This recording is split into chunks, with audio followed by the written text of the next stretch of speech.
Джейми Komstok-Skipп. I'm currently a PhD candidate at Leiden University. The subject of my dissertation is on the manuscript arts of the Abulghadid Sheybanid dynasty in the 16th century, specifically manuscript exchanges between the Ottomans and Uzbeks.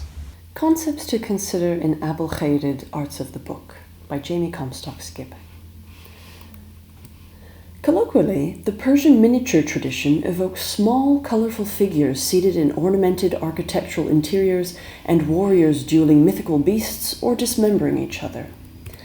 A nuanced typological rubric to categorize Persianate painting came about with B.W. Robinson's examination from 1967, which built on prior scholarship emerging in the 1900s. The main dynastic divisions comprising the span are today accepted to be the following: Mongol, specifically Ilkhanid as it pertains to Iran, Timurid and contemporary Turkmen, Safavid, with 16th century painting from Bukhara and Khorasan under the heading, and Qajar traditions, along with their artistic predecessors Afsharid and Zand, here labeled as post-Safavid. Certain dynasties have received more scholarly attention than others, and classic examples are typically derived from 16th century book illustrations produced for the Iranian Safavid dynasty. The comparative infancy of the field, that is to say, the study of Persianate arts of the book, makes an exploration of its established classification schemes useful, so as to critique the ways in which illustrations from Persian language epics and poems have been labeled before these systems become too entrenched. I will explore these questions through some challenging individual manuscripts considered to be specimens of Abulghadid arts of the book. The Abulghadid, with their first official political leader, Muhammad Sheybani Khan, pictured here, although the Abulghadids for the entire 16th century administered a domain that had long been at the heart of the Silk Road, few scholars have examined their book arts as little more than products from a marginalized territory and dynasty. I will demonstrate shortcomings and discrepancies in existing taxonomical approaches that fix dynasties, dates, and artistic centers as singular attributions of style to classify complete manuscripts. These approaches do not account for the outliers, the misfits, the unruly manuscripts that defy erected boundaries and constructed categories. The evidence I draw on selects a few manuscripts that have been categorized in museums and libraries or by scholars as Sheybanid, or from Bukhara, 16th century. Some were fully assembled in centers now in Uzbekistan and Afghanistan, when the region was ruled by the Abulghadid branch of Sheybanids.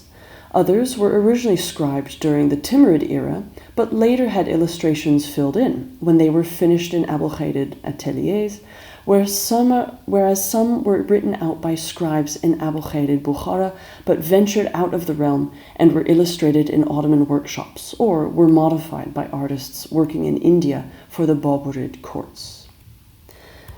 Let's explore these three concepts separately. First, we will look at manuscripts fully assembled in centers now in Uzbekistan and Afghanistan when the region was ruled by the Abulghadid branch of Sheybanids. Upon taking control of Samarkand from the Timurids in 1500, Sheybani Khan commissioned several chronicles to extol his conquests. The first manuscript to be officially commissioned is the Persian language Fathnameh Khani, which is located today in Tashkent. In it, late Timurid artists must have served the new Abulghadids to create the work attributed to be from Samarkand.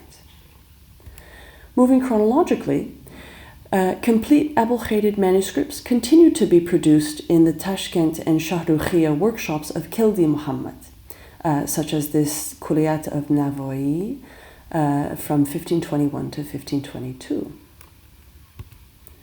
The second phase of complete Abulghadid manuscripts from 1530 to 1556 are particularly lovely, such as this Bustan of Saadi, which is located today in London from 1530. And in it, the text is scribed by the master Sultan Muhammad Nur, and akin to the artist Behzad. He himself had actually worked for Timurid, Safavid, and Abulghadid patrons in his lifetime. We see here Navoi manuscript, the Sabah Sayora, in Oxford collections from 1553, which was executed for Yar Muhammad, who was administering Bukhara at the time. The next phase of Abul-Khaydid manuscript production, from the 1550s to 1575, are quintessential products of the Bukhara school. It is when the tradition really comes into its own and is linked to the patronage of the powerful ruler Abdullah bin Iskandar Khan. Here we see a Bustan of Sa'di from 1561, which was produced for the Vizier Amir Tursun. A copy of Yusuf Zulaykha, executed for Abdullah in 1564. And we can point to other singular copies of classical Persian epics, such as this copy of the Shahnameh of Ferdowsi from 1564. We now come to our second section, manuscripts originally scribed during the Timurid era, but with illustrations later completed under the Abul-Khayrids. The early artists of the Sheybanid Uzbeks in Transoxiana frequently filled in illustration boxes left empty in manuscripts written out during the reign of the Timurid dynasty who preceded them in Herat. So in this scenario, the manuscript stayed stationary, but the dynasty and artistic style in the region changed. This is the Navodiri Nehaya of Navoie. It was scribed in 1475 to 1480 by Sultan Ali al-Mashhadi, but the illustrations were filled in decades later and are attributed to artists serving Khildi Muhammad before he led the Tashkent appanage in 1518. Here we see a Tuhfat al-Ahrar of Jami, again scribed by Sultan Ali al-Mashhadi in 1499, but illustrations were filled in 1538 for the Abul-Khaydid administrator Abdul Aziz. It is imperative to keep in mind that when dates are given in the colophon page to manuscripts, they typically only refer to the textual scribing coming at the end of the Timurid period. And so when you have a date in a manuscript, this refers to the text and you need to treat the illustrations separately. We now come to our third section on manuscripts written out by scribes in Abul-Khaydid Bukhara, but illustrated in other workshops, such as the Ottoman and Baburid realms. An illustrated history of the Abul-Khaydid ruler Sheybani Khan, which is written in Turkic by the poet Muhammad Saleh, demonstrates this concept. This is the Sheybani Name, which is currently located in the Austrian National Library in Vienna. It was copied in an Abul-Khaydid center and completed in 1510, but its illustrations are linked to courtly Ottoman painting practices in Istanbul from the 1540s. We see how it is akin to the courtly Süleyman Name manuscript produced in Istanbul in the 1550s. And here, this Sheybani Name is akin to a Khamsa of Nizami, which is given a provenance of 1540s Istanbul. We see similar domes, patterning, and figural representation. The texts to two Shahnameh manuscripts in the Topkapı collection, one written in Bukhara under Sheybanid rule in the 1530s, and the other by a scribe from Bukhara or of Transoxianan descent. In manuscript H1514 on the left, there is a full colophon carrying the name of the scribe Mahmud bin Muhammad al-Balkhi, and it provides the location of its completion in Bukhara, 1535-36. The other undated manuscript on the right, H1503, has some illustrations carried out in a similar style and has the name of the scribe Muhammad al-Bukhari. The images yield a different provenance, however, and these illustrations in the two manuscripts suggest a later transit to an artistic site outside of Central Asia. These manuscripts seem to have been carried west, to be taken in and finished by artists working in a studio presumed to be Baghdad when it was under Ottoman rule later in the 16th century.